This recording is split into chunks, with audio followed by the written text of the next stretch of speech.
తెలంగాణ ముఖ్యమంత్రి రేవంత్ రెడ్డి గారి యొక్క వ్యాఖ్యలు బాధ్యత రహితమైనది, నిరాధారమైనటువంటి ఆరోపణలు.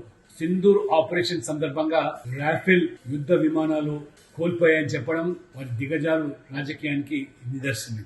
ఇంత బాధ్యత రహితంగా మాట్లాడడం, ఒకవైపు ఆర్మీ యొక్క వారి యొక్క మనోబలాన్ని గాయపరచడమే కాకుండా భారతదేశాన్ని అవమానపరిచే విధంగా మరి వ్యాఖ్యలు ఉన్నాయి. వీరి వ్యాఖ్యలు చూస్తూ ఉంటే పాకిస్తాన్ యొక్క అనుకూలమైనటువంటి భాష మాట్లాడడం ఇది దేనికి సంకేతం కాదు. ఇది తెలిసి మాట్లాడుతున్నారు, తెలవక మాట్లాడుతున్నారు. మోదీ గారి మీద, భారతీయ జనతా పార్టీ మీద ఉన్నటువంటి అక్కసు ఇవాళ భారతదేశం మీద, ఇవాళ భారత ఆర్మీ మీద మీరు విల్లగక్కడము ఇది ఏమాత్రం కూడా భావ్యం కాదు.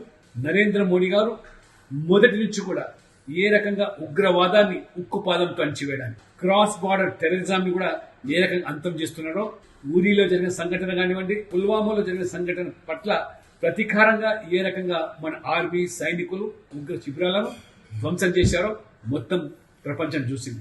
ఆపరేషన్ సింధూర్ పేరు మీద మన ఆర్మీ, మోదీ గారి ప్రభుత్వం ఏ రకంగా భారత ప్రజల మనోబలాన్ని ప్రదర్శించే రీతిలో ఉగ్రవాద శిబిరాలన్నీ కూడా పూర్తిగా ధ్వంసం చేసి, పాకిస్తాన్ లో ఏ బేస్లన్నీ కూడా పూర్తిగా ధ్వంసం చేసి భారతదేశం యొక్క శక్తిని ప్రపంచానికి చాటి చెప్తే అన్ని దేశాలు కూడా ఇవాళ అబ్బరిపడిపోతున్నాయి, ఆశ్చర్యం వ్యక్తం చేస్తున్నాయి.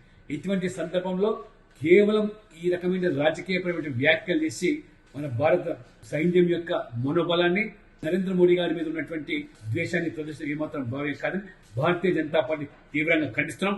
భారత పౌరులందరూ కూడా రేవంత్ రెడ్డి గారి వ్యాఖ్యలను తీవ్రంగా పరిగణించి ఖండించాల్సిందిగా కోరుతాం.